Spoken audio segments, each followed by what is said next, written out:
And we're live. All right. Hey, folks, we're back. Scott and I with another great live this week. Is really exciting because what I want to talk to you guys about is what to look for in a Christmas gift for your dogs. Scott, have you started thinking about gifts for Archie? Thought about it. I'm unsure. We know there has to be a certain amount of food to toy ratio, but Yep. still figuring out what that ratio will be. He has his favorites. So he may be disappointed. He likes to walk them home from the store, but I think he'll be okay with Yep. getting them handed to him instead of having to walk them back type of thing. Exactly. So that's why I want to talk to folks because there's certain things you should take into consideration before choosing the perfect gift for your dog. So hopefully you'll take away some things for Archie too when For it's sure. live. Oh, yeah.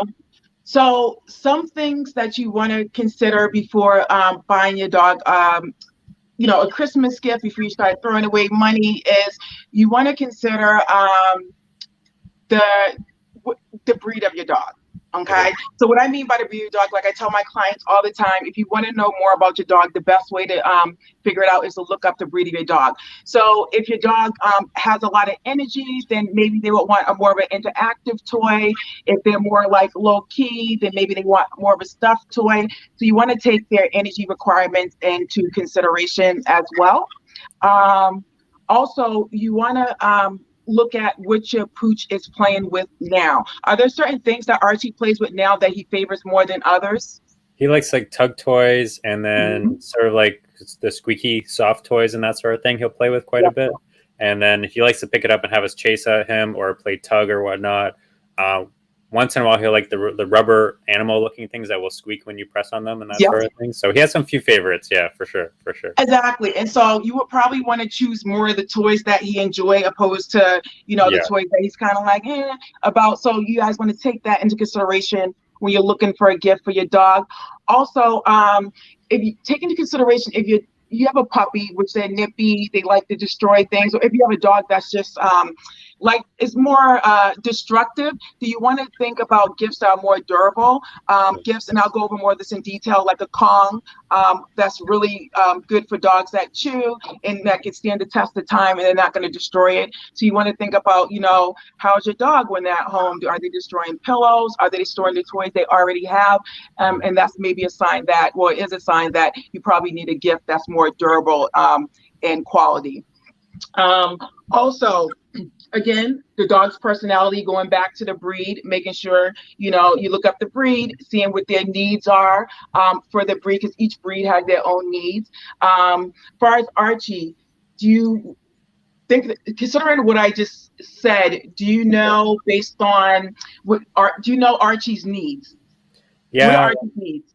He is like a task oriented dog. So when we can give him things like recently, maybe a month or Mhm. two ago, we got him one of those rubber balls that you can put the kibble in or the treats in. Exactly. And so recently we've started doing like parts of his lunch, parts of his dinner. He'll have to roll around to get it out. And that Hmm. gives him a job and that sort of thing. So like things are more interactive. He tends to find more interesting. We used to have like those games where you'd put the treats underneath the different things and he have to like Exactly. switch Brain work it up. games. Yep. So like those type of things where he has a task, where he has to figure something out, more mentally challenging things, tend to play well with him if we want to keep him occupied. If it's on his own type of thing, if we want to play with him, then the things I mentioned. But those are like a lot more of his like needs type of Yep, thing. they keep him engaged. They work his Yeah. brain and stuff like that. So it's like it sounds like you're not wasting any money, Scott. You want all those mental stimulation toys. So if he enjoys them, I would consider, just keep on buying more.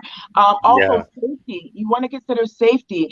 Um, Yeah. Even if your dog is destructive, the safety of the toys, any type of interactive toys or that dispense any type of treats or things like that, you want to make sure that you're there with your dog while they're playing with that, just for safety measures. And just toys in general, just make sure you're checking them out, making sure your dog's not going to swallow a piece of the stuffing that's in that stuffed bear and things like that. So you always want to consider safety. This one's a big one, guys. Budget.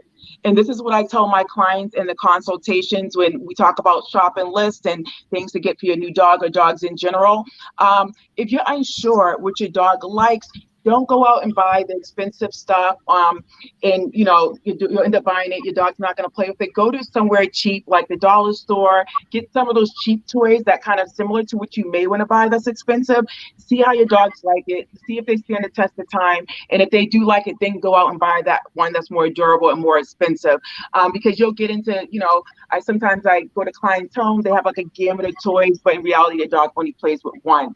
So just, we call it the toy audition, or we're doing treats, the same thing. If you're not sure what kind of treats your dog like, doing a treat audition, just find several things until you kind of figure out what they enjoy. Again, the quality of the toy. If you have a dog that's destructive, getting something that's more durable than not durable as well.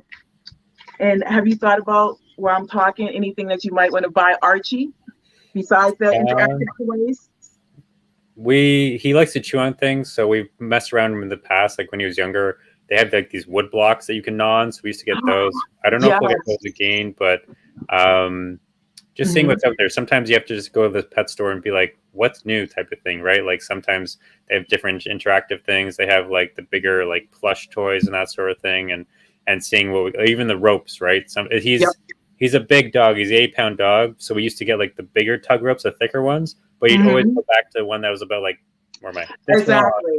And it was his baby one, his puppy one, and he just wanted to tug on that one for whatever reason. So exactly. And to piggyback off what you said about what's new, and what I talk to my clients about too, is like, if you have a bunch of toys, instead of going out and buying new ones, you can put away a few of the ones you have now, reintroduce them a few weeks later, and it'll be just as new to the dogs. So that's another option too, if you don't have the time to go out and buy, toys and do the food audition stuff. But piggybacking off of some of the toys that are great gifts for dogs, like Scott was saying, the chew toys are beneficial. Just toys where they can, get their mouths and gums going. They're not destroying like your shoes and pillows and objects in the home. So just something like to keep them busy. So those are highly recommendable.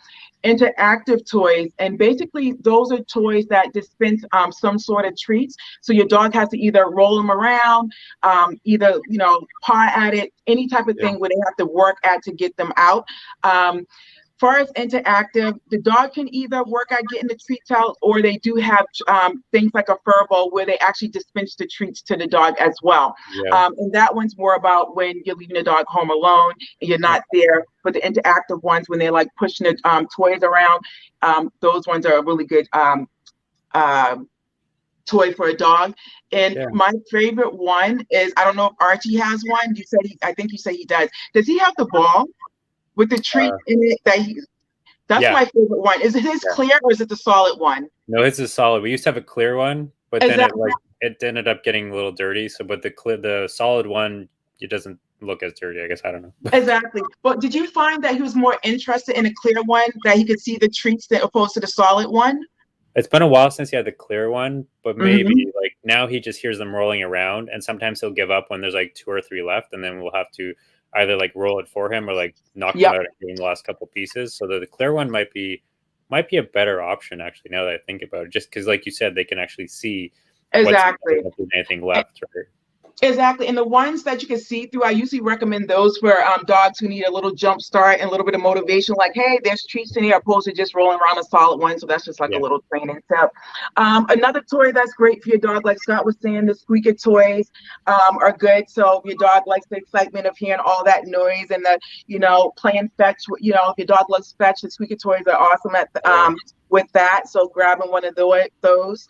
The Crackle toys as well. Some people can't stand the squeaking toys, so maybe you prefer the crackling instead. So if your dog enjoys those type of toys, you can give those to them as well. They're shaped like dumbbells. You can get them in stick form. I know with my dog, I always buy him like a long Christmassy one. For Christmas, you can make it a themed one. I'm pretty sure they have tons of those at the store if you go right now. Another perfect gift, which I haven't tried this yet, but I'm thinking about trying it this year, is getting a subscription box for your dog. And that way you don't have to really worry about making things interesting for them, because you're going to get something new each month. Have you tried any of those for Archie? I haven't tried those, but I've looked into them before. They look pretty interesting. I mean, you have Yeah. 3 dogs, so one subscription box is going to go quite a long ways, I would imagine. So Exactly. So just getting like a subscription box for your dog, and it's probably going to be a surprise for you too each month. You're probably going to be just excited. Maybe I'm speaking for myself. I would be just excited for the dog. But yeah, so again, just to kind of round it up, a few things to take into consideration is basically your dog's temperament, your dog's play style. If you're unsure, look up your dog's breed. If you have a mixed breed dog, look up the mix of both of them and kind of, pair it together and see what your dog may enjoy. Remember safety. I think that's one that we all kind of maybe overlook. You give a dog a toy, you don't think about it, but especially with the bones that they're chewing, you want to make sure they're chewing it down to the nub, that they're not getting those small pieces in their mouth. If they're playing with those stuffed toys and they have ripped them apart, making sure that they're not getting the stuff in their mouths. Also, a big one that I hear with treats, is my dog going to get fat? It's the holidays. We're all going to get fat. No, just kidding. But if you're concerned, truly, if you're concerned about your dog being getting overweight, you can always limit the amount of food you're going to give them for meals, or you can put less treats in the bowl, but you can always just gauge that way as well. But with that being said, I hope you guys got some great tips on how to choose a perfect toy for your dog. I hope, Scott, I know you was really excited for this one. Yes, so I got some good ideas there. For Archie as well. Yeah. Do you have anything to piggyback for the folks? That's pretty much it. Check out our group, check out our page. And if you have any questions, whether it's Christmas gift related, training related, definitely reach out to Pam. You can directly message the page. Check us out. We're always putting up new content on Instagram or Facebook, YouTube. Also, you look us up on YouTube as well. And we'll be back next week with a new topic. But happy Christmas shopping. I know I'm going to go shopping now. Yeah. So cool. Have a great Christmas shopping. All right, guys. Enjoy your day. Enjoy your shopping. Bye.